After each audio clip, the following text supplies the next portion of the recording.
Vamos a proseguir con el avance de la asignatura.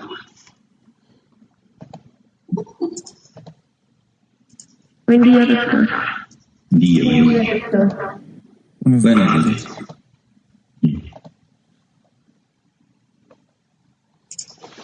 Buen día, doctor. Buen día, ¿cómo están? ¿Bien? Bien. Prosigamos.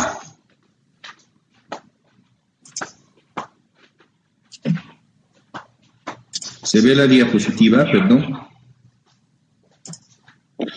Sí, doctor. Bien.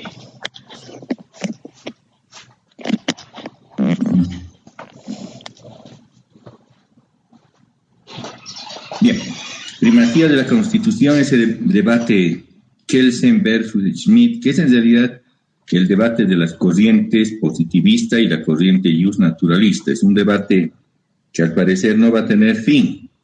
Y en algunos casos prima uno y en algunos casos prima el otro. No hay una definición. He ahí que el derecho no es una ciencia. Mal nos señalan ese derecho, una ciencia de las ciencias sociales. Es falso.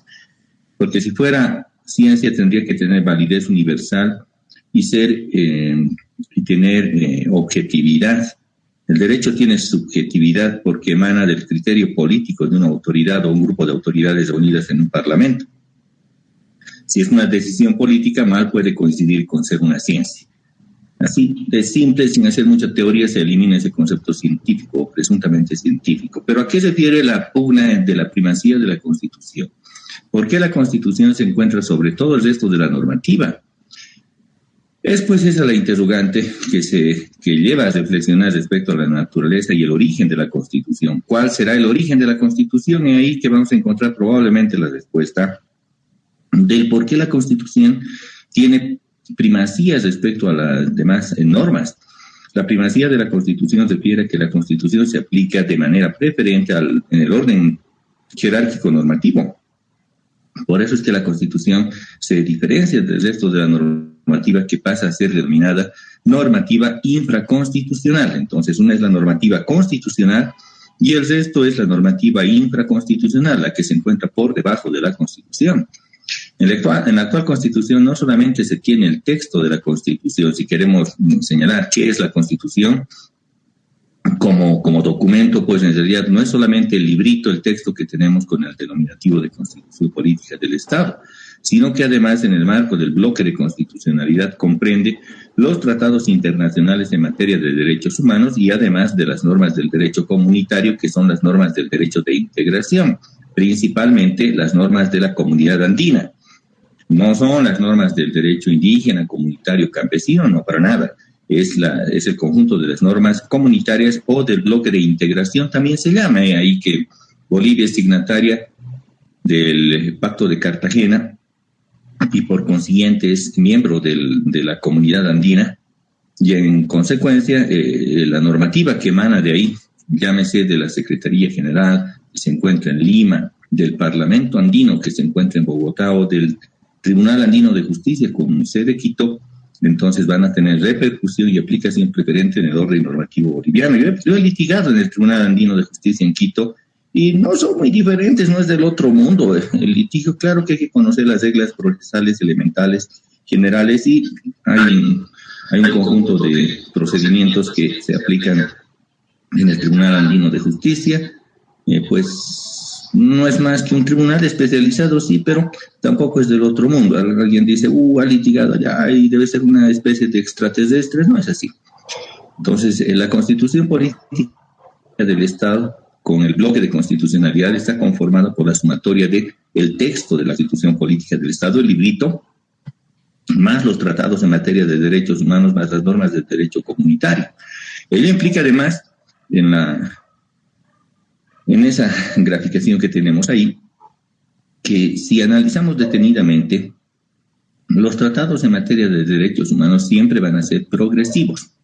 Hoy día existirán unos derechos y mañana seguramente van a ir incrementándose. Y como son parte ahora del bloque de constitucionalidad, la primera conclusión a la que arribamos es que la Constitución está en permanente desarrollo, es progresiva. No está estancada. Para los que piensen que la Constitución está estancada, pues esta respuesta nos da el propio bloque de constitucionalidad al señalar que las normas en materia de derechos humanos siempre se encuentran en progresión, lo cual se encuentra en perfecta concordancia del artículo 13 de la Constitución. Por favor, lectura al artículo 13. ¿Puedo yo, doctor? Adelante, por favor, 13. Artículo 13, parágrafo 1.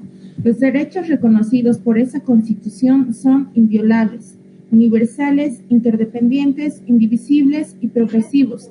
El Estado tiene el deber de promoverlos, protegerlos y respetarlos. Parágrafo 2.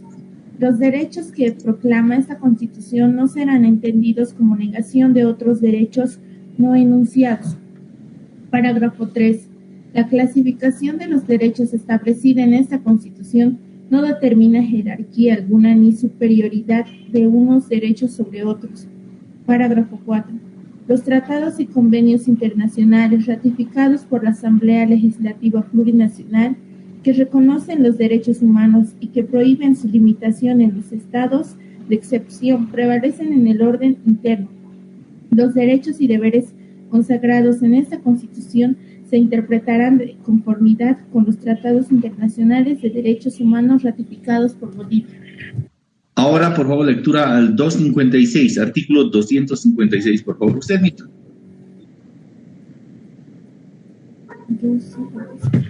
Artículo 256, parágrafo 1.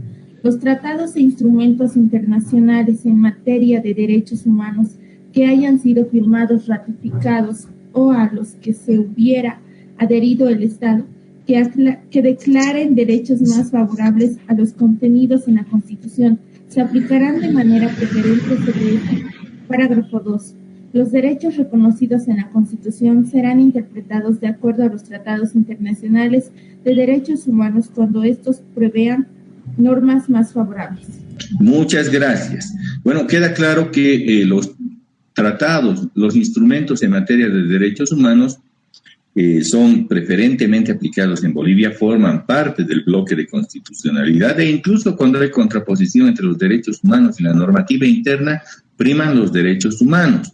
Por eso es que nos atrevemos a afirmar que siendo el componente de la Constitución Política del Estado en su bloque de constitucionalidad los instrumentos en materia de derechos humanos, entonces la Constitución boliviana es progresiva, no tiene límites en el tiempo y porque cotidianamente se van actualizando. Quien vaya a decir que hoy día va a haber alguna nueva determinación, sea de Naciones Unidas, de la OEA o de algún ente de derechos humanos que establezca derechos humanos mejores o incrementados a los que existen, lo que lleva a la conclusión que estamos en permanente actualización. Eso es una diferencia sustancial con lo que era el régimen constitucional antes del 2009, en que simplemente la Constitución era el texto, el librito Constitución. Bastaba aprenderse el librito y listo, uno sabía constitucional. Hoy uno tiene que estar permanentemente actualizado si quiere llevar el rótulo de ser un abogado constitucionalista. A ver, ¿a qué se refieren las dos corrientes? Las corrientes positivista y la corriente fáctica. Primero nos vamos a referir a la corriente positivista o normativa del derecho. Tenemos un representante máximo en el siglo XX, que es Hans Kelsen, ya viene desde el siglo XX, que considera al Estado como un orden normativo, o que el Estado es la norma jurídica. Para Kelsen, el Estado es el derecho y el derecho es el Estado. Toda la sociedad, en realidad, está compelida al cumplimiento de las normas, y por eso su teoría se llama teoría pura del derecho. En ese sentido, el derecho para él es un mundo ideal que no puede ser interferido por cualquier otra intromisión, como le llama él, en perturbación, en realidad él le llama económica, política, social. No, el derecho es puro y como norma pura está coordinadamente ordenado. Y hay que es positivista porque el único derecho válido para Kelsen y la corriente positivista es el derecho escrito en la norma, porque presupone que ese derecho escrito y además está sistematizado, no tiene contraposición el uno con el otro, es decir, que guarda una relación perfecta de coordinación. Y ahí que encuentra que la Constitución tiene carácter de primacía, porque deviene justamente de una jerarquía normativa en la que han sido fundamentadas las demás normas. En cuanto a la Constitución, considera que existe un orden jerárquico en el que la Constitución se encuentra por sobre el resto del ordenamiento jurídico. Pues la norma inferior para su creación debe ser fundada en la norma superior, eso es cierto, porque el reglamento, el decreto reglamentario se tiene que apegar o estar fundamentado en la ley, eso es totalmente cierto, y la ley tiene que estar apegada a la Constitución, totalmente cierto, pero lo que no llega a explicar Kelsen es el origen de la Constitución, no encuentra fundamento y explicación para el origen de la Constitución. Para Kelsen, en teoría pura del derecho, señala que la Constitución regla su propia creación, regula su propia creación. ¿Qué quiere decir esto? Se autocrea, si quieren decir, se autovalida. Pero ¿acaso no podemos explicar el fundamento y origen de la Constitución? No, la Constitución existe porque existe el Estado, señala él. Y el derecho en general para él también es así. Autocreado como una especie de varita mágica. Y ahí el error que Kelsen, no, por lo menos no explica el origen mismo de la Constitución, si bien fundamenta el origen del reglamento, que es la ley, y el origen de la ley, que es la Constitución, pero en cuanto a la Constitución, Kelsen no le encuentra explicación, porque claro, él tiene un mundo ideal del derecho, ahí que su nombre es la teoría pura del derecho. Para Kelsen, la sociedad misma y el mundo del Estado y el derecho es deber ser.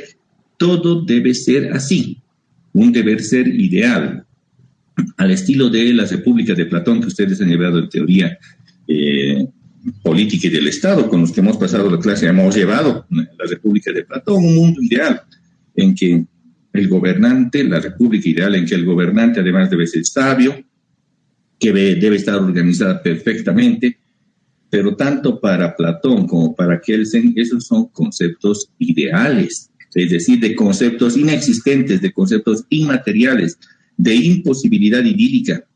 Es un deber ser de esperanza, así debiera ser, pero no es así, la realidad es totalmente diferente. Kelsen en ese mundo del deber ser ideal, de ahí que el derecho, según Kelsen, no debe confundirse con conceptos económicos, no debe contaminarse con ellos, porque la validez le corresponde única y exclusivamente al derecho. Eso es absolutamente falso, como vemos ahora en la existencia del análisis del derecho, de qué es el derecho y no qué debe ser el derecho, dos preguntas diferentes, ¿no? Los abogados estamos acostumbrados a responder cuando nos preguntan ¿qué es la Constitución? Decimos, es la norma que organiza el Estado a través de sus órganos públicos y establece derechos y garantías. Eso es el deber ser, así debiera ser. Estamos acostumbrados a responder cuando nos preguntan qué es con el qué debe ser. Es tanto así como se les preguntaran a ustedes. A ver, Juan Pérez, ¿qué es usted? Yo soy una persona culta, honrada, atlética, no paro de estudiar, no paro de trabajar, soy perfecto, no consumo bebidas alcohólicas, jamás llego retrasado, soy totalmente puntual. Ah, Juan Pérez, le estamos preguntando ¿qué es usted? No qué debiera ser usted. Ufa, bueno, yo a veces, llego tarde por algún motivo, a veces no hago mi tarea, a veces también me amanezco haciéndola. Una cosa es entonces el deber ser ideal y otra es el ser material. Por eso cuando yo pregunto ¿qué es la Constitución? Esa es una pregunta que parece sencilla, pero es de fondo. Cuando estoy preguntando ¿qué es la Constitución? Me estoy refiriendo a la materialidad, no al concepto ideal que nos enseñan en la carrera. Por eso soy absolutamente crítico con lo que nos enseñan en los textos de derecho, al tratar de convertir al derecho en una especie de santificación, de una beatización de lo que es el derecho, cuando el derecho es corrupto, ¿no? ¿No se han enterado ayer del examen que hubo para jueces? Una postulante a juez haciendo chanchullo, ahí está. No estamos hablando de un estudiante de nivel de pregrado, estamos hablando de una abogada con años de experiencia postulando a ser juez, con su chanchullo ahí copiado en la mano. ¿Qué te les parece? Bueno, así es, esa es nuestra realidad. ¿Qué debiera ser? ¿Qué debiera ser la justicia? A ver, vamos a soñar un poquito cómo debiera ser la justicia. Lectura al 180, parágrafo primero, por favor, de la Constitución. 180, parágrafo primero. Buenos días, doctor. Buen día, adelante. Adelante. Artículo 180, parágrafo primero.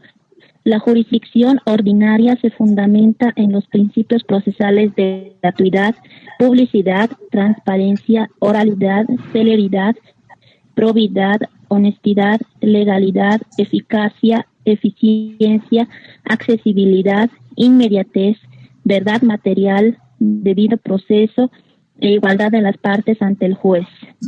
Muchas gracias. Parágrafo segundo. No, hasta ahí, el primero nomás le he pedido, muchas gracias. A ver, vamos a hablar de alguno de esos. No vamos a hablar de los ya recalentadísimos, celeridad y gratuidad. Dice, no, la justicia cuesta, no, la justicia tarda. De eso todos se encargan en hablar. Vamos a hablar de otros.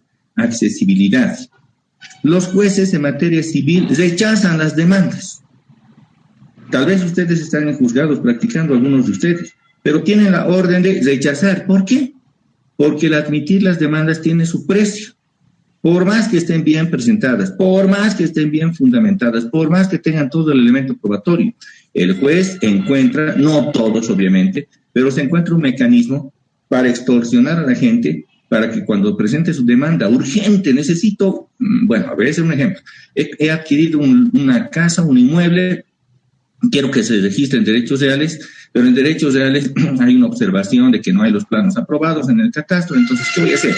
Le pido al juez, como he adquirido y tengo un derecho totalmente probado de la transferencia que constituye la escritura pública, voy a pedirle al juez proceda a la anotación preventiva. Es una medida súper célere, por lo menos en la ley. En el mundo kelseniano eso debía operar al toque. Pero no, tú presentas la demanda y ni siquiera es demanda, es solicitud simplemente, ni siquiera es una demanda controversial, es una simple solicitud.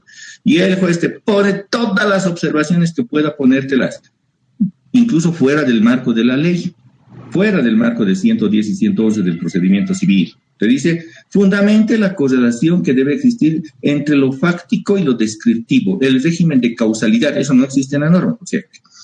Por más que hayas presentado las pruebas, presente todas las pruebas, pero juez no ha leído, ahí están mis pruebas, ratifique, fundamente de mejor manera, que simplemente te ponen así y te dan un plazo, 48, 72 horas. Tú fundamentas, porque lo que pasa es que como has comprado ese inmueble, tienes miedo que el vendedor lo vaya a volver a vender otra vez, tú no estás registrando todavía en derechos reales. El juez, porque no le has ido a hablar, porque no tienes llegada con el juez, te rechaza la demanda, te la tiene por no admitida. Y en ese interín, el vendedor, por ahí se ha enterado que tú no has podido inscribir, vende nuevamente. Estamos ante un mundo del deber ser. La ley que pretende explicar que las anotaciones preventivas es una cuestión totalmente sencilla, debe operar de manera célere, rápida, con accesibilidad a la justicia.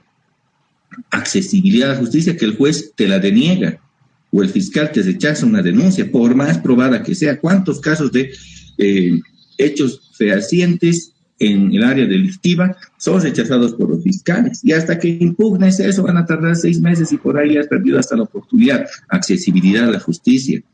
Transparencia. Es lo menos que se tienen los jueces. ¿Por qué los jueces pelean tanto para ser jueces? ¿Por qué hay estos jueces que hacen chanchullo, por lo menos postulantes a jueces? La facultad me ha mandado hace unos años para verificar los requisitos académicos. Convocan, el Consejo de la Magistratura convoca a la Facultad de Derecho y particularmente a los docentes del área constitucional y procesal para que nos constituyamos. Y eventualmente, bueno, ese año me ha correspondido ir como facultad a esa evaluación que es larga, una semana. Otro año fue otra docente, así nos rotamos, ¿no? Nos mandan así en rotación. Pero bueno, en la rotación yo veía lo siguiente.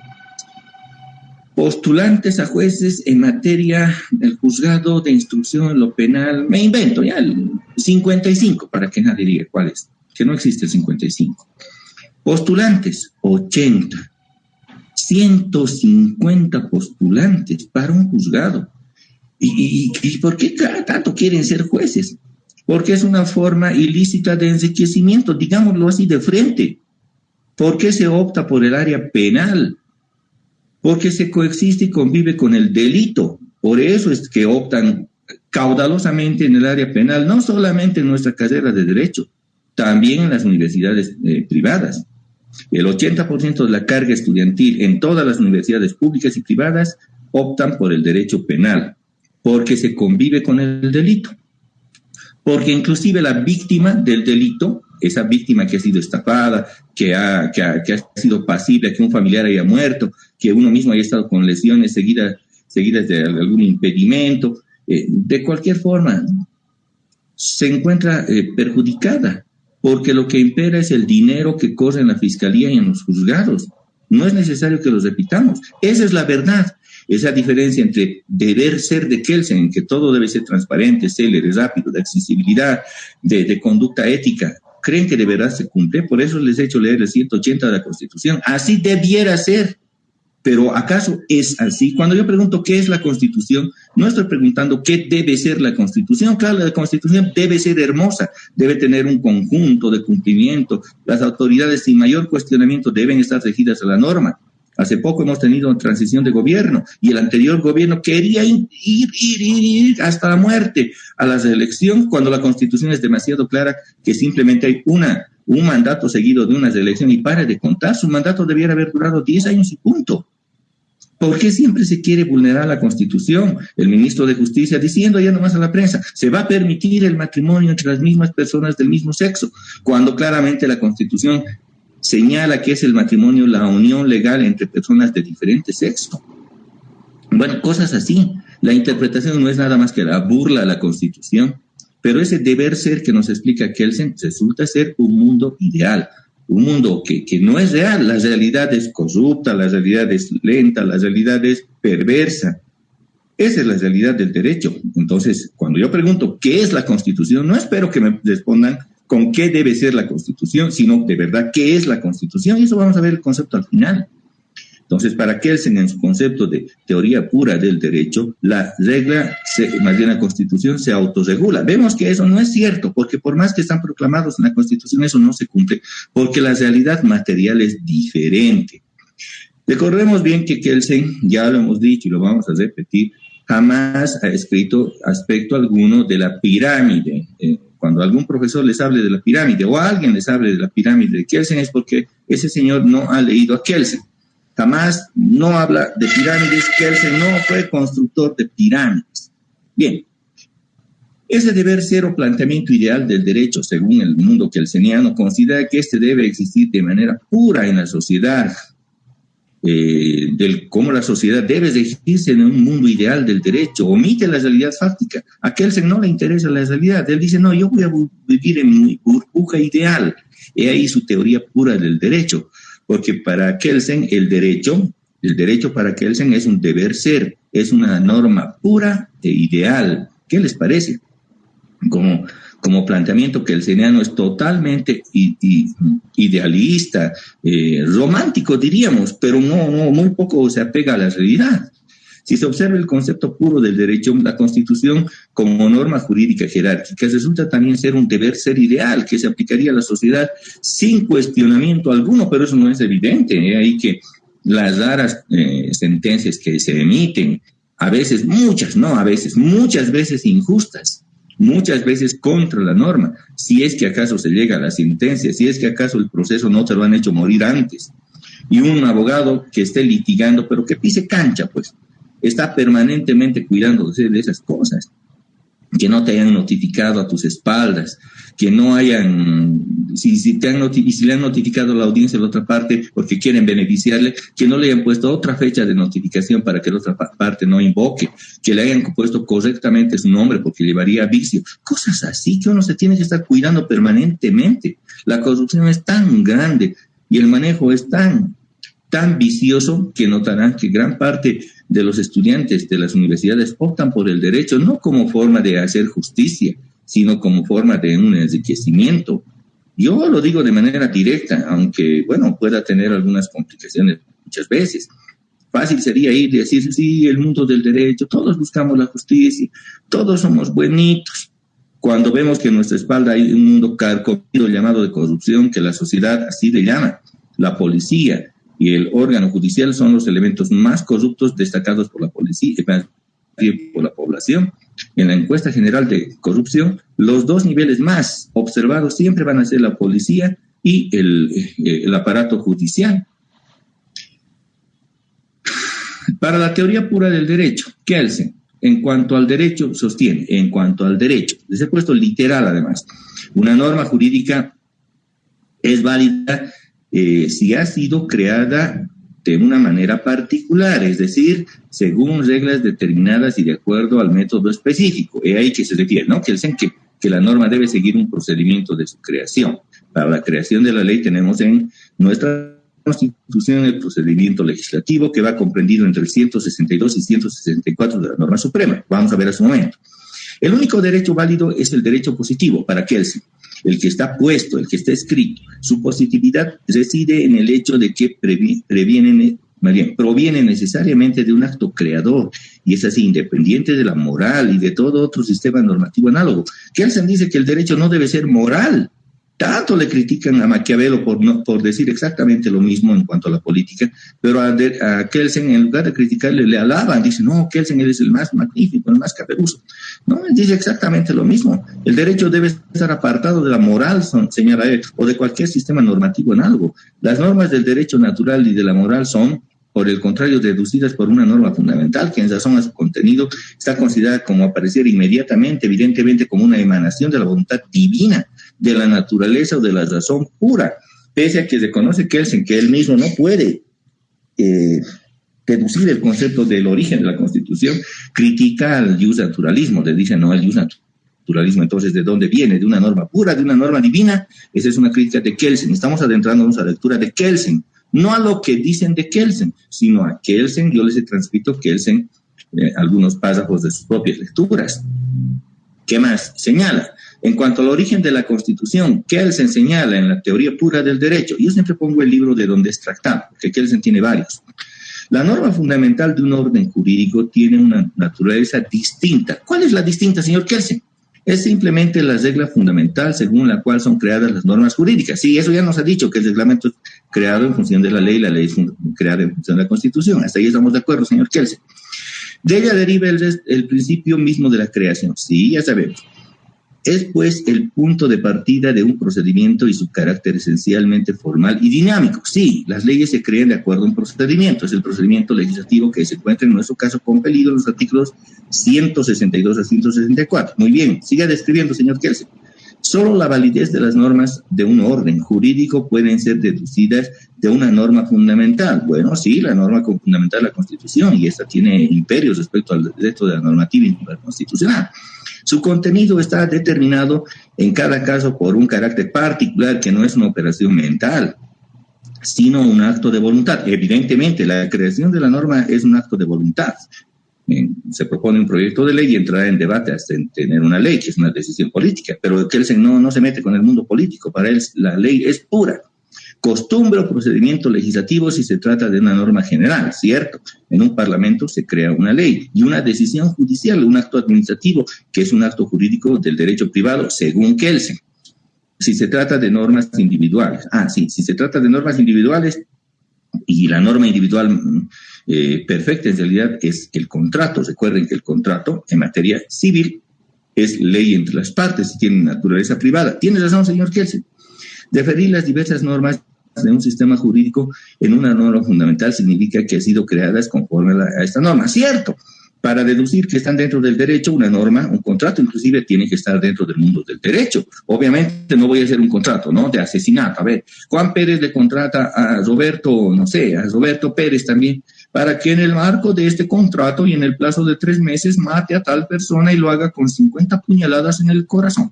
No puede haber un contrato de esa naturaleza que sería contra la ley. En eso tienes razón, Kelsen. Pero, y el origen, señor Kelsen, el origen de la Constitución y el origen del derecho, a ver, de lo expuesto por la corriente positivista del derecho se tiene, que expresa que solo la ley escrita o positiva es la que tiene valor. Cierto, de ahí el nombre de positivista a la corriente. Tiene valor porque es parte de un sistema jurídico positivo. Cierto, la ley está, y en realidad la norma está dentro de un mundo y un sistema jurídico. Hay una constitución, leyes, reglamentos. Como norma fundamental del sistema jurídico positivo se encuentra la Constitución. Cierto, en la cúspide se encuentra la Constitución. El origen y fundamento de toda norma jurídica se encuentra en la Constitución, pero esta tiene un origen distinto, ¿cierto? Señor Kelsen, ¿cuál es el origen distinto que usted dice de la Constitución? Las reglas del derecho natural y de la moral no pueden ser parte del derecho positivo o no deben estar normatizadas por normas positivas. Usted dice que el derecho no es moral, ¿cierto? Usted plantea eso, señor Kelsen. Tanto la normativa general como la normativa particular se rige por las normas positivas. Ya hablamos del ejemplo del contrato para asesinar, que está contra de las leyes. No puede ser, no puede existir. Y en ella se fundamenta la Constitución. Obviamente la Constitución protege el derecho de la vida. Por todas sus características, la corriente positivista del derecho es formal y normativa y es opuesta al iusnaturalismo o al derecho natural, que más bien puede prescindir del formalismo positivo y que busca la justicia. El derecho natural prescinde del mundo formalista y va directamente al mundo de la justicia. Vamos a ver cómo ha habido un caso que ha definido además en el mundo a favor de la corriente iusnaturalista, por lo menos en algún momento de la historia, muy importante. Pero como notarán, Kelsen en realidad simplemente señala que la Constitución tiene un origen distinto y que es autorregulada. ¿Y cuál es el origen? Nos dicen, existe porque existe. ¿Y por qué existe, señor Kelsen? Porque existe. Pero ¿cuál es la norma de validez? Porque existe. En realidad, Kelsen no tiene una respuesta contundente de cuál es el origen de la Constitución, y esa es la principal crítica que se le hace desde el punto de vista de la corriente fáctica o iusnaturalista. La corriente fáctica o iusnaturalista del derecho pretende explicar el derecho y deviene de cómo el derecho origina de la realidad, no del deber ser ideal, sino del ser material. Es la realidad la que determina la existencia del derecho, y este es parte de un conglomerado de relaciones económicas, políticas, sociales, morales, naturales y otras. Obvio, el derecho es también parte de la existencia social, no está en una burbuja ideal. Rebaten a Kelsen porque no explica la naturaleza y el origen de la Constitución. Como ya hemos visto, Kelsen ahí se traba, no puede explicar cuál es el origen y validez de la Constitución. Dice que él está dada y es jerárquica porque sí, porque es un orden normativo y donde existe Estado existe derecho. Sí, pero señor Kelsen, ¿cuál es el origen? No tiene fundamento. Y se limita a expresar que se justifica a sí misma, como si tuviera un origen de una voluntad divina. Por poco Kelsen dice, sí, existe porque hay una voluntad divina. No lo dice, pero él dice, existe porque es un orden normativo dado e impuesto. El principal representante contemporáneo de Kelsen de la corriente iusnaturalista o fáctica es Carl Schmitt, es alemán, que expresa su criterio en su teoría de la Constitución. Schmitt plantea en general que la Constitución representa la voluntad política para establecer un orden normativo. A él sí dice, ¿de dónde viene la Constitución? Sencillo, de la voluntad política para establecer un orden normativo. Entonces, la Constitución, ¿qué es en el fondo? Una decisión política del pueblo. Pero la esencia o naturaleza del orden normativo es la voluntad política. De ahí que se denomina corriente fáctica del derecho, porque este no se origina en la norma jurídica, sino en la decisión o voluntad política. Es la voluntad política la que establece un orden normativo. En eso tiene plena razón el señor Carl Schmitt. Bolivia, 1825, dice, nosotros vamos a ser independientes. Esa es una determinación de voluntad política. Y luego van a recién estructurar un orden normativo, es decir, que apenas, que después de año y medio o algo así, recién tenemos una constitución formal. Para que vean cómo la decisión política siempre es el antecedente del marco normativo. Ahí sí, Carl Schmitt, sin mayor especulación, sin mayor teorización, sin mayor ideología y esas cosas de juego de palabra, claramente señala el origen de la Constitución es la voluntad política, porque no lo dice así de manera directa Kelsen. Schmitt plantea además 4 conceptos de Constitución, no solamente uno. En su teoría la Constitución tiene el concepto absoluto de Constitución como un todo. La concreta manera de ser resultante de cualquier unidad política. Nótese que Schmitt no plantea un deber ser, sino un ser concreto, total y unitario de la naturaleza política y no solo normativa. ¿Qué quiere decir la Constitución? Que es una concreta manera de ser resultante de una unidad política, y esa unidad política viene de una decisión política, ¿cierto? La Constitución es una sola. No hay constitución, constitución parcial, y ahí mismo cuando se ha leído el artículo 13, que hemos encontrado, que los derechos establecidos por la Constitución, todos tienen igual jerarquía, lo que quiere decir que guarda unicidad, tanto en el concepto de protección de derechos como en el concepto organizacional y el concepto procesal también. El concepto relativo de la Constitución o la Constitución como una norma de pluralidad de leyes particulares, que según el concepto, la relativización del concepto Constitución consiste en que cualquier lugar de fijarse el concepto unitario de la Constitución como un todo, se fija el de la ley constitucional concreta, pero el concepto de ley constitucional se fija según las características externas y accesorias llamadas formales. Esta es una de las características del concepto formal o positivo de la Constitución de Kelsen, puesto que alcanza este concepto positivo nada más. La Constitución resulta de, más bien, las leyes constitucionales y la propia Constitución resulta de un proceso, sí. ¿Y cuál es el proceso de constitución de organización y establecimiento de una Constitución? Un poder constituyente. Si es en el caso generador, un poder constituyente originario. Si es un caso derivado o reformador, es una constitución derivada también, un poder constituyente derivado. Cuando se convierte en un proceso constituyente generador, cuando existe un quiebre histórico anterior y se depone un orden anterior, se genera uno nuevo, y ahí que se denomina poder constituyente originario o fundacional. En Bolivia hemos tenido uno solo y no podemos tener otro. Es el de 1825. ¿Y por qué no podemos tener otro? Porque si destruimos el Estado boliviano, pues ya no creamos otra Bolivia, simplemente crearemos otra cosa o crearán otra cosa, no sé, pónganle el nombre que quieran, Ebolandia, Rodrigo Gombia, lo que quieran, pero ya no va a ser el poder constituyente de Bolivia, va a ser el poder constituyente de ese nuevo presunto Estado. La última afirmación que se tuvo para destruir a Bolivia fue un discurso, una declaración que hizo Felipe Quispe Malcu, que dijo que hay que destruir Bolivia para que emerja el Collasuyo como Estado. Bueno, allá el planteamiento del señor Felipe Quispe, que ahora está bajo tierra, en el sentido de pretender destruir Bolivia, en total contravención de lo que establece el 124.3 de la Constitución. Y tenemos dos posturas en Bolivia, como bien entenderán. Una postura de desunir Bolivia en el oriente, nación Camba, y otra postura de desunir Bolivia en el occidente, el de nación Tahuantinsullana, Collasuyana, Aviala, el nombre que le quieran dar. Y si Bolivia pretende existir, pues debe destruir ambas corrientes y consolidarse como una gran nación. Al final de cuentas, Bolivia es también una realidad política. Tercer concepto es el concepto positivo de constitución, como decisión del conjunto, sobre todo la forma de unidad política. La Constitución, en su sentido positivo, surge mediante un acto del poder constituyente, al que nos referíamos. El acto constituyente no contiene como tal normaciones, ¿cierto? En el poder constituyente no hay normas, en el verdadero poder constituyente es un dibujo libre, sino precisamente por el único momento de decisión, la totalidad de la unidad política considera en su particular forma de existencia, ¿cierto? Cuando se creó Bolivia podía tener 4 poderes del Estado, podía tener también 10 poderes, o por qué no uno solo, era dibujo libre, no está sujeto a ninguna normativa, como le llama Carl Schmitt las normaciones. Schmitt expone que el poder constituyente es fáctico, de hecho, y tiene su sustento en la voluntad política de la que emerge la Constitución. Las palabras normaciones se refieren al conjunto de la normativa. Por ello es que el concepto positivo de constitución de Carl Schmitt, que se basa en el acto fáctico y se diferencia en lo positivista kelseniano, que se funda más bien en la formalidad positiva de la norma. Para Kelsen, la norma existe porque está fundamentada en una norma precedente. En cambio, la Constitución, como hemos visto, no se puede explicar por parte de Kelsen.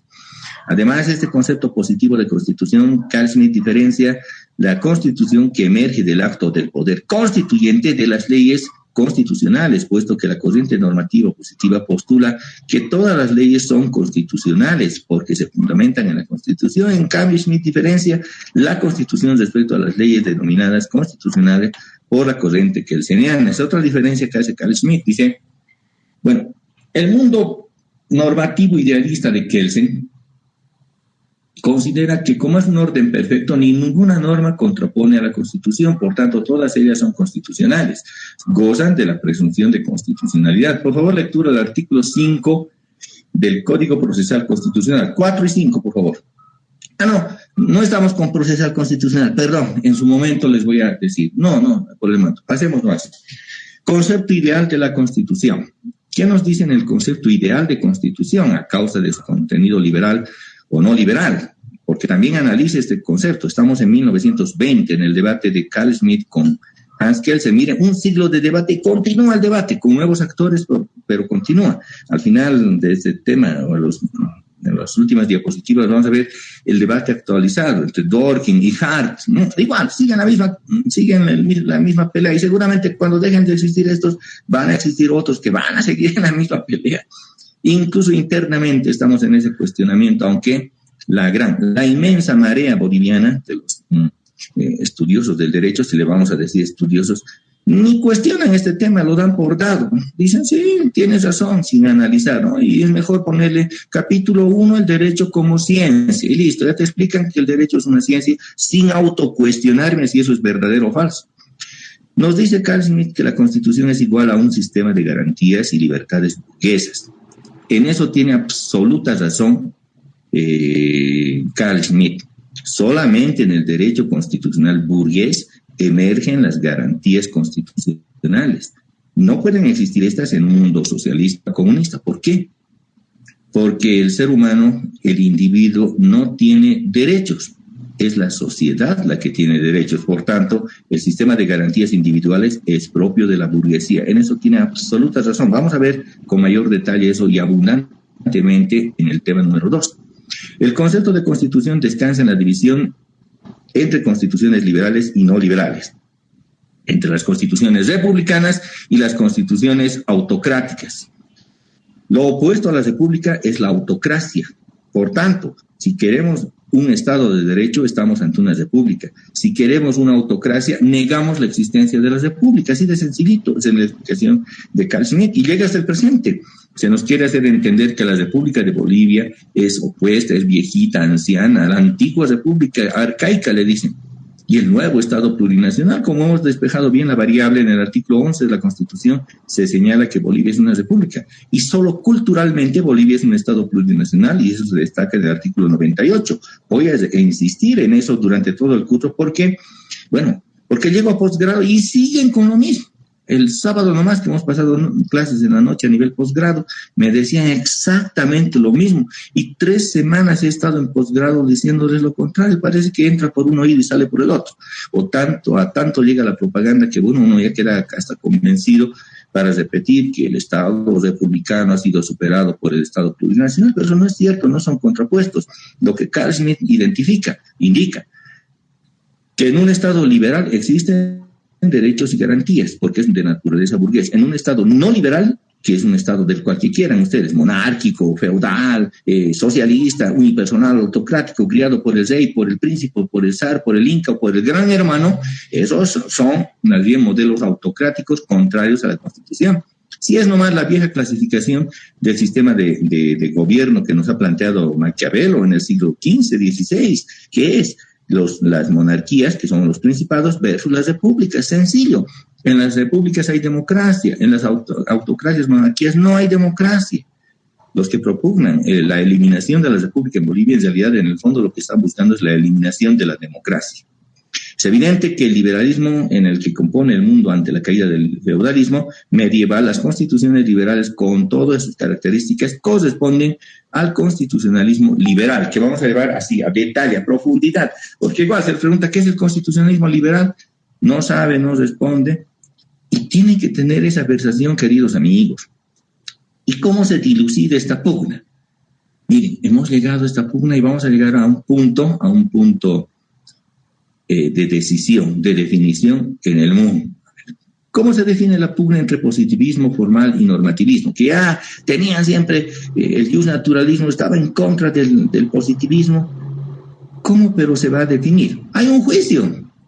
Es el juicio de Nuremberg a la finalización de la Segunda Guerra Mundial. Es el juicio efectuado a finales de 1945 hasta 1946 contra los jerarcas nazis, contra los alemanes, pero también estuvieron en ese juicio algunos jerarcas italianos, y en otro juicio los llevaron a proceso también a los jerarcas japoneses y otros. Un tribunal militar internacional conformado por jueces de las potencias vencedoras de Estados Unidos, el Reino Unido, Francia y la Unión Soviética, procesó a los jerarcas nazis ante la acusación de crímenes de lesa humanidad, delitos contra la humanidad, o sea, delitos contra el ser humano. Enseguida vamos a ver, pero existían. Es de lo que ahora se está escapando, pues, el señor, ¿no? Cuando le han dicho, te vamos a llevar a juicio ante la Corte Penal Internacional de la Haya, listo, retrocedieron, ya no hubo más detenciones, ya no hubieron más directamente perseguidos. Aquí hablo en Bolivia, porque hasta el momento en que la OEA no dijo, vamos a llevar este caso ante la Corte Penal Internacional de La Haya, porque en Bolivia no hay justicia y se nota, y lo vamos a llevar, señor. ¿Qué le estaban diciendo? Te vamos a dar el mismo trato que a Pinochet, y recuerden que a Pinochet por último lo encarcelaron con este tema, por crímenes de lesa humanidad. Hubo otros dictadores en África, ahí tenían a Idi Amin Dada, y han muerto exilados y con serios problemas, en algunos casos con detención. Pero volvamos a nuestro caso, a lo que ha ocurrido en el juicio de Nuremberg. A ver, ¿qué ocurrió? Se les estaba procesando y los abogados nazis, o de los nazis más bien, dijeron en el orden estrictamente positivista que el Seniano hicieron su defensa. Dicen, no puede existir una ley procesal, no puede existir una ley, no puede haber un juicio porque no existía una ley procesal previa. No puede haber proceso sin ley previa, hasta en latín les enseñan, ¿no ve? No judician sine previa legem, les enseñan, ahí está, igual repitieron, no puede haber un juicio si no había ley previa. Ya, muy bien. Además, segunda objeción, el Tribunal Internacional no tiene competencia para juzgar porque no existía de manera previa al hecho, ¿cierto? Hasta ahora el 121 de nuestra Constitución señala claramente aquello, pero eso es para materia ordinaria. Estamos hablando de crímenes de lesa humanidad. Tercera observación, que los crímenes de lesa humanidad no estaban establecidos en ninguna ley, no aplicaba el concepto de legalidad, que mandaba que los delitos se deben establecer por una ley previa. No había ley que establezca qué son los crímenes contra la humanidad. El tribunal estaba conformado después del hecho, cierto, después de la victoria recién se conformó. Y a propósito, fue en estos días nomás, el 8 y 9 de mayo de 1945, en que fue derrotada la Alemania nazi, el día de la victoria. ¿Por qué hay la diferencia? Porque se rinden por uso horario en día diferente ante los soviéticos y ante los norteamericanos. Por eso se dice entre el 8 y el 9. Ese es el motivo. Pero bueno, volvamos al tema. Entonces, no había ley procesal, no había competencia del tribunal y menos estaban establecidos los delitos. A ver, pensemos como abogados bolivianos. Vamos a dar lectura rápida, en silencio, a los artículos del 115 al 121. Les voy a esperar 2 minutos, por favor, para que den lectura a sus artículos. Voy a preguntar a cualquiera al azar. Del 115 al 121, lean, por favor, en silencio. Y yo voy a preguntar luego a quemarropa. Por favor, les estoy dando un espacio de tiempo. Adelante. Tienen 2 minutos.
Adriana Orozco, buen día.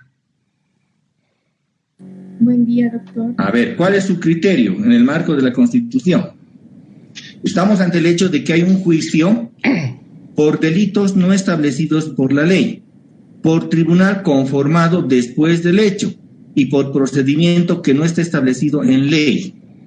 ¿Está dentro del marco de nuestra Constitución? ¿Cuáles serían sus opciones como abogada?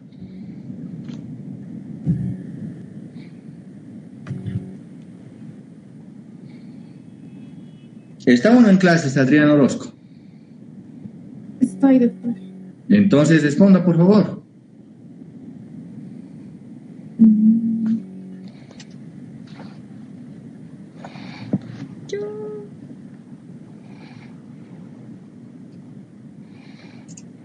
Cristian Saúl Suárez, la misma pregunta.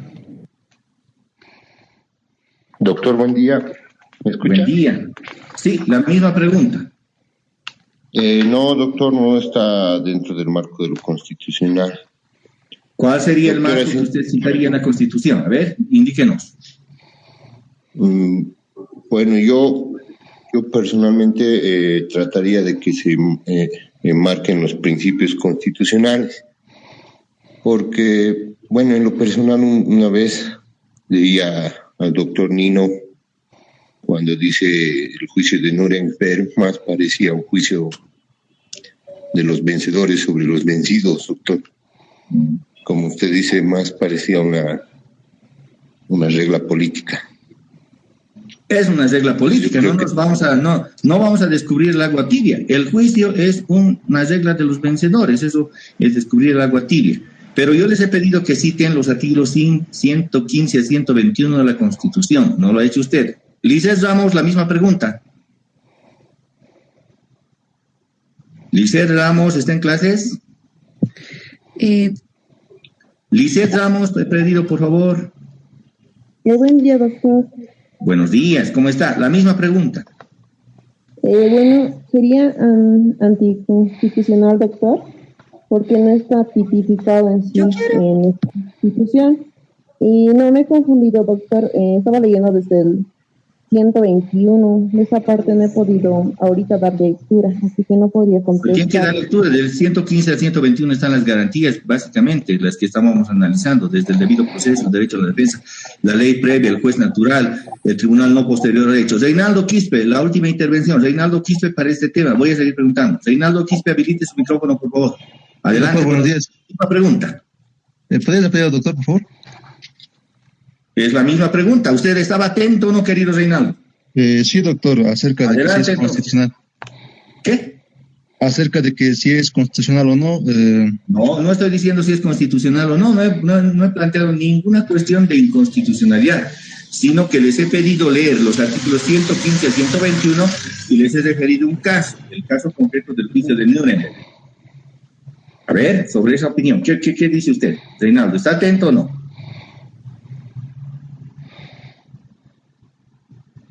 Yo le voy a pedir que seamos serios, ¿ya? No solamente a Reinaldo, sino a todo el curso, y a quien más ropa vamos a hacer. Está bien por el momento, vamos a proseguir con la explicación.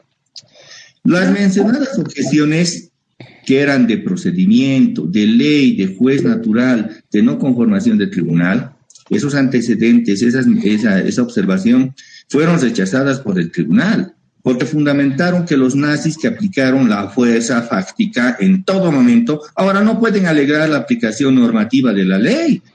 Ellos mandaron a matar un montón de personas, y no solamente los judíos, como nos da la filografía, en realidad fueron los comunistas, 30 millones de comunistas, 6 millones de judíos, 22 millones de europeos.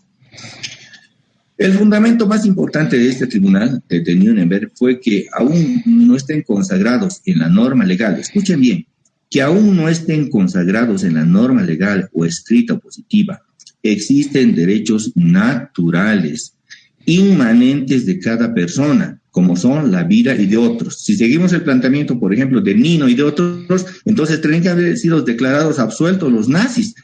Como no había delito previo, por tanto debían ser liberados. Como el tribunal fue creado después del hecho, entonces deberían ser puestos a disposición en libertad plena. pero fueron ejecutados como correspondía, porque han cometido crímenes de lesa humanidad, más allá de lo que esté en la norma.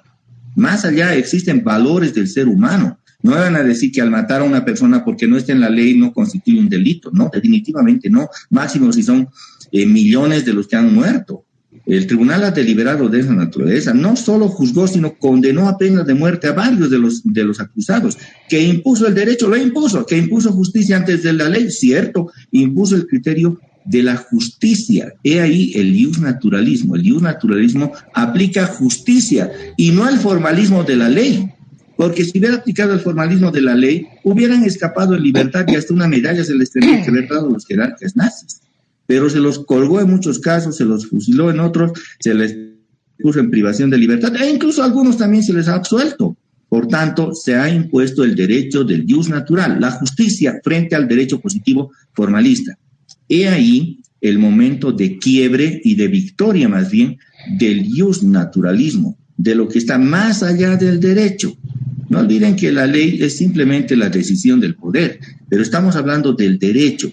La justicia en general se ha impuesto y el artículo 13 de nuestra Constitución establece exactamente eso, la existencia y no negación de derechos no enunciados de manera expresa o escrita. Por eso hemos leído el artículo 13, que significa que nuestra Constitución también tiene orientación en el iusnaturalismo cuando deba de debatirse entre derecho y justicia. Eso es pero realmente importante para saber diferenciar qué es lo que estamos haciendo. Porque si no, claro, podrían decir en las críticas del positivismo extremo que como no había tribunal, como no había ley previa, como no había crímenes de lesa humanidad declarados previamente, entonces, ¿cuál sería la consecuencia? Que tampoco lo dicen ellos. Simplemente se animan a criticar, ¿no? Dicen, fue un tribunal militar, ¿cómo se suicidan, se rasgan las vestiduras? ¿Cómo un tribunal? No, debería haberse impuesto la ley, no había ley previa, no había procedimiento previo, no había tribunal. Entonces, ¿qué tendríamos que haber hecho? Liberado a los nazis, darles una condecoración, decirles, disculpen señores nazis, ustedes han matado unos cuantos millones de habitantes en el mundo, pero como no hay ley para juzgarles y como la justicia no se les puede aplicar, entonces disculpen, no sea ahí un diploma de honor para ustedes. No, se impuso la justicia y se impuso el derecho como corresponde. El derecho se impuso ante esa formalidad en el juicio de Nuremberg y es ahí que la naturaleza misma del juicio de Nuremberg nos lleva a diferenciar el cómo la justicia se impone ante el formalismo positivo, cómo el iusnaturalismo se impuso ante la corriente formal positivista. No lo dice Nino y lo dice en el complemento, pero entonces, ¿por qué no se animan a complementar? Debieran pues ser liberados los nazis, ¿por qué no lo dicen así? El efecto de un juicio de esa naturaleza. Vamos al control de convencionalidad. El control de convencionalidad surge también ya antes de la Constitución. Bolivia era signataria de pactos internacionales en materia de derechos humanos. Ya lo era, sí, definitivamente. Pero la actual Constitución, nos referimos a la de 2009, establece el bloque de constitucionalidad en la que, como hemos referido, se consideran también a los tratados internacionales en materia de derechos humanos y a las normas del derecho comunitario. En cuanto al control de constitucionalidad, se amplía también el concepto de los mencionados instrumentos de la Constitución ampliada al bloque de constitucionalidad. Quiere decir que el Tribunal Constitucional no solo aplica el texto de la Constitución, sino también el bloque de constitucionalidad, entre ellos los tratados o instrumentos en materia de derechos humanos. Porque, claro, son parte del bloque de constitucionalidad. Por tanto, el control del cumplimiento de los tratados internacionales en materia de derechos humanos, o que más genéricamente se conoce como convenios en materia de derechos humanos, determinan la aplicación del control de convencionalidad. Quiere decir que cuando hablamos de control de convencionalidad, estamos hablando de los convenios internacionales en materia de derechos humanos. Ojo, por favor, anótenle el nombre y apellido. ¿A qué me refiero? Cuando me dicen el control de convencionalidad es la aplicación de los tratados internacionales, yo les pongo falso, todavía reclaman. Dicen, ¿y por qué le he puesto falso? Si eso es cierto lo que ustedes hagan. No. Yo he explicado que son los convenios internacionales en materia de derechos humanos. Tiene un nombre, convenios internacionales, su apellido. en materia de derechos humanos. No solamente son los convenios internacionales, porque si es un convenio internacional, entonces el Tratado de 1904, que es un tratado internacional Bolivia-Chile, tendría preferencia respecto a la aplicación interna de Bolivia. Eso es cuestionable porque, bueno, tenemos jerarquía normal y además el grado precedente de la generación histórica de un documento. Entonces, cuando pregunte a qué refiere el control de convencionalidad, es la aplicación de los convenios internacionales en materia de derechos humanos. Ahí vamos a recalcar siempre. Los artículos 256 y 410.2 de la Constitución establecen el reconocimiento y obligación de cumplimiento de convenios respecto a los derechos humanos. Por ello es que en Bolivia acepta que efectúa no solo el control del texto de la Constitución, sino de los convenios en materia de derechos humanos. Para ello, las autoridades judiciales quedan comprometidas al cumplimiento de estos instrumentos en materia de derechos humanos, puesto que implica cumplir a la vez la Constitución. Recordemos que los convenios en materia de derechos humanos son parte del bloque de constitucionalidad. Este control de convencionalidad también alcanza las funciones que ejerce el Tribunal Constitucional Plurinacional, que tiene por función el control de la Constitución y que a su vez la Constitución comprende al bloque de constitucionalidad 10 de los tratados internacionales respecto a los derechos humanos. Lectura al 196, por favor, 196.2 de la Constitución. Don Román.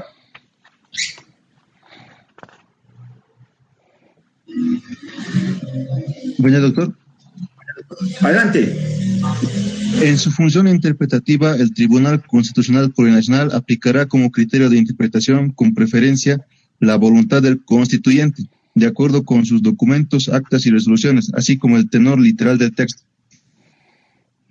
Gracias. Cuando nos señala, muchas gracias, el señor, más bien el tenor literal del texto nos está refiriendo a lo que está establecido en la Constitución, y es así que el 256 y el 410.2 señalan la existencia, reconocimiento y prelación de los convenios en materia de derechos humanos y su grado preferente de aplicación en Bolivia. A eso se refiere el control de convencionalidad. Este control de convencionalidad también alcanza a las funciones del Tribunal Constitucional, tal como lo hemos visto en el criterio de interpretación que efectúa el Tribunal Constitucional, que es el único llamado a interpretar la Constitución. Ojo, nadie más que el Tribunal Constitucional puede interpretar la Constitución.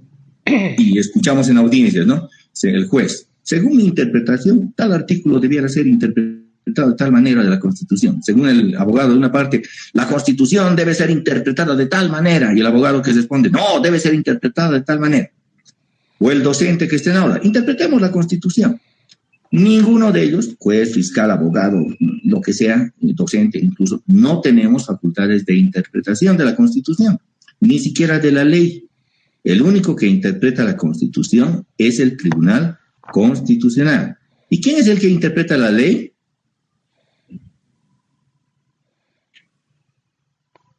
Hola. La Asamblea Legislativa. Muy bien. A ver, leamos el 158, primer párrafo, numeral 3. Adelante, por favor. Son atribuciones. Doctor. Adelante. Ya, artículo 158, numeral 3. Dictar leyes, interpretarlas, No. derrogarlas. Lea. Cuando leemos un catálogo, siempre leemos la primera partecita. Entonces, artículo 158, numeral 3. Son atribuciones y recién numeral 3. Perfecto. Adelante. Artículo 158, parágrafo primero. Son atribuciones de la Asamblea Legislativa Plurinacional, además de las que determina esta Constitución y la ley. Numeral 3. Dictar leyes, interpretarlas, derrogarlas, abrogarlas y modificarlas. Muchas gracias. Y además así se lee la Constitución. Vamos a irnos empapando también. Como vemos, la Asamblea Legislativa Plurinacional es la única que tiene la función interpretativa de la ley. Ni siquiera el juez, ni siquiera el Tribunal Supremo de Justicia por mandato constitucional. Solo la Asamblea Legislativa Plurinacional en el marco de lo expresamente señalado por el 158, parágrafo primero, numeral 3 de la norma suprema. ¿Qué les parece? La Declaración Universal de Derechos Humanos aprobada por Naciones Unidas el 10 de diciembre de 1948 es un primigenio instrumento que establece los derechos humanos. Bolivia es signataria primigenia además de este documento. Tenemos que darle el contexto a esto. Vamos a estar ahí. A ver, ¿qué es lo que ha pasado? Muchos nos dicen, no, Bolivia nunca ganó una guerra. Bueno, al quien nos diga eso, hemos ganado nada más que la Segunda Guerra Mundial porque hemos sido aliados de los aliados. Aunque hemos contribuido con nuestro estaño, pues lo hemos hecho, hemos estado el bando vencedor. En realidad, el golpe de Estado de Villarroel tenía por intención cambiar el rumbo de alianzas que tendría Bolivia, y por eso es que Estados Unidos y la Comunidad Europea no les reconocían. Bueno, no había Comunidad Europea, los países europeos que estaban en guerra en el bando liberal no les reconocieron fácilmente a Villarroel, porque tenía de verdad posturas nazis abiertamente declaradas. El golpe fue en 1943 y en consecuencia el reconocimiento tardó. Incluso después se le acusó de ser nazi y por eso del colgamiento al estilo de Mussolini, pero eso es harina de otro costal.